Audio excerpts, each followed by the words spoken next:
এবং বাইরের দিকে তাকিয়ে রইলাম। হঠাৎ আমার চোখে যেন মনে হলো যে বাইরে যে বাড়িটার সামনে লাইট জ্বলছে আবছাভাবে, সেখানেই যেন একটা সাদা ছায়ার মতো কিছু একটা উদয় হলো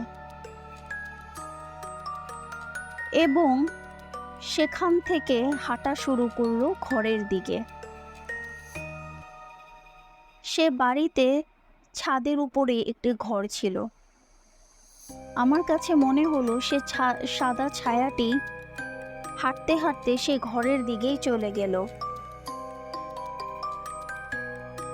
আমি একবার না বারবার নিজের চোখের দিকে তাকিয়ে বিশ্বাস করতে পারলাম না।